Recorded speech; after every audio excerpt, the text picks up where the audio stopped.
Every fall across America, kids in cities like Cleveland put bikes aside for backpacks and books as a new school year begins. But in Cleveland, at Citizens Academy, a nationally recognized, top-rated public charter school, the school year starts even before the first day. Hi, Meet you. Miss Gilbride. Miss Gilbride, I'm Delcy Hall. Nice to meet you, Miss Hall. Thank you very much. Hi, Miss Kudowski. Hi, how are you, Mrs. Elder? I'm well. Good, it's so good to see you again. Oh, I remember you. Hi, Shannon. Are you excited about the school year? Yes. At Citizens Academy, it begins with reaching out to the home to create a learning family. Hello, Miss Franklin, Mr. Franklin. I'm going to be Rachel's 4th grade homeroom teacher. And I've heard really good things about you. Sure, it's a pleasure meeting you. I cannot wait to teach you tomorrow. This is not how most people start the school year. It's an expression of our philosophy that we'll go to the extra mile. Talk a little bit about the homework policy. The top 3 things for Citizens Academy would be the parents, the students, and the staff working together. We're a team, and we're all here to help the students grow. I think at that point, the family understands, wow, we matter in this equation, and we are part of this.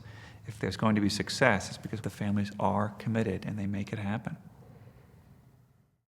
With CA having home visits, Delicia meet her teacher before she walk in. So things will probably turn out better for her that first day.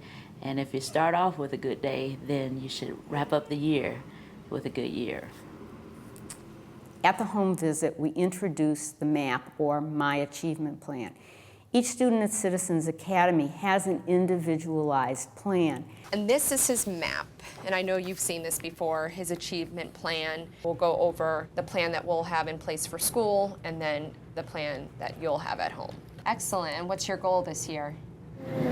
Not talking to school. So you and your mom both have that goal? That's a really good goal. Or not to talk when you're not supposed to talk. You're allowed to talk in school. You just have to do it when you're allowed. Like when you read it. What are your long-term goals for Shannon? I prefer Shannon to go to college. I want him to be an eye doctor. I want to be a basketball player for the Lakers. What are your goals for your daughter? My first goal is I really wanted her to be above grade level. I want to try my heart to not get a detention or a suspension. None?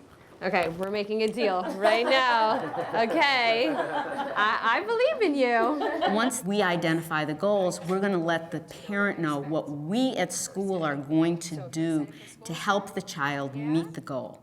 See, I think Rachel and Mom and Dad, it's not that you don't like to read. I think you haven't found a book that you want to read yet. And we're going to work on you finding books that you want to read this year, okay?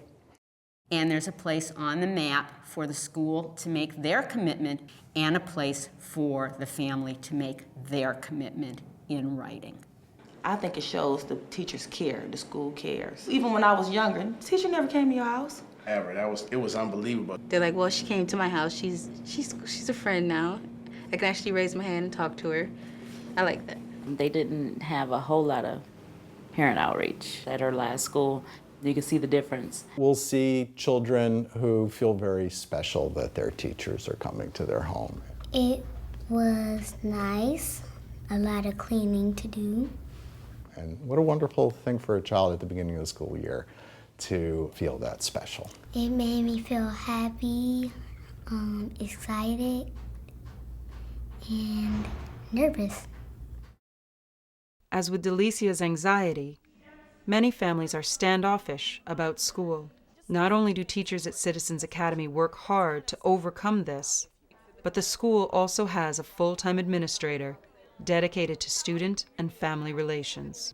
Not only am I working with the children and helping them grow, but I'm also helping the parents. Rachel had a struggle at the very beginning from kindergarten, and we came up with a plan, but like with her state test, she struggled with it and she failed. The first time when she got the plan set, she scored above, like we were screaming. So that was very important to us that we work together. I just love how they don't give up on kids. This tenacity pays off. as the story of a single mother and her struggling daughter shows. One time she came in and I approached Mom because she actually had hung up on me. And I asked her, "Have you given up?"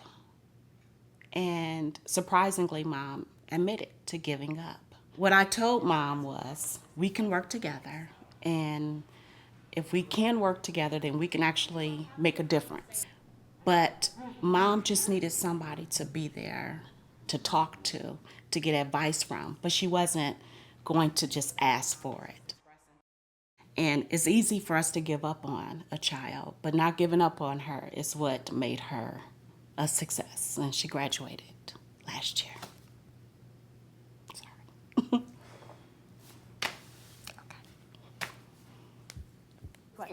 So we're talking about creating conditions that encourage parents to get involved.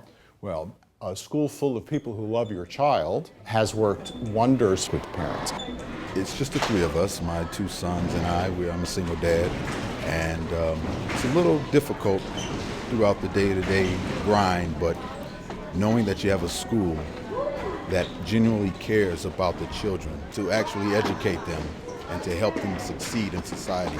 Mr. Xavier Roberts! Xavier won Citizens of the Month this month, and extremely proud of him. It's a big weight off my shoulders knowing that they're coming in.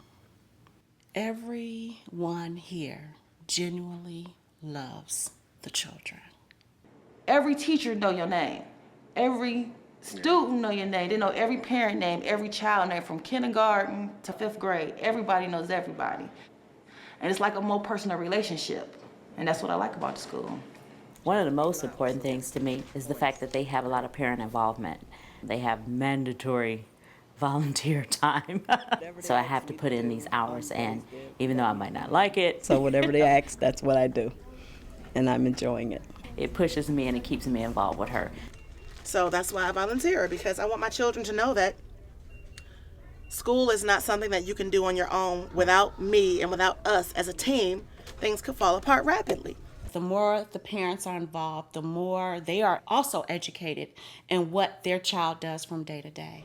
Oh, I volunteered last year. What we put in? About 75 hours. Love to play with her. Thank you. When I show up at the door, everyone's excited. And especially this guy, I'll read to them and I'll let them read. The commitment to show up and help out, I think it does something for the child to see their parent making them want to do more. Why do you like your dad volunteering? Because he's the greatest one.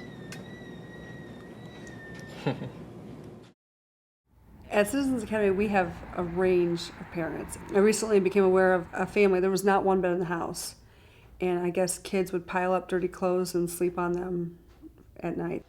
And so, it breaks your heart. The parents at Citizens Academy aren't any different than any other parent anyplace else.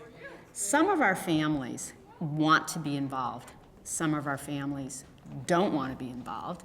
And some of our families would like to be involved, but don't really know how to go about doing that.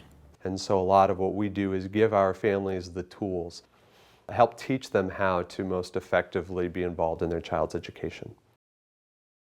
It's so different trying to teach a child whose parents don't feel welcome into your school. It's so much harder. This environment, the home visits and the welcoming environment to parents, makes the job of educating easier. It completely changes the teacher, the child, and the parent approach to education. I mentioned my eldest son earlier on. I couldn't provide everything that he needed. The school gave him the counseling that he needed, gave him the loving support that it would take. From November until he graduated, I saw a 180-degree turn. I'm grateful, very grateful. It's really like a really large family, and I appreciate the opportunity to be a part of it. Number one, my child is here. And number two, I'm welcomed and needed. I'm not just standing around doing nothing. As you see, we're batty about 18. So we're here to love the children, both now and who they could become, their potential, and to do that with their parents. Bye, Delicia. Bye, Miss Gilda. And then powerful things really happen.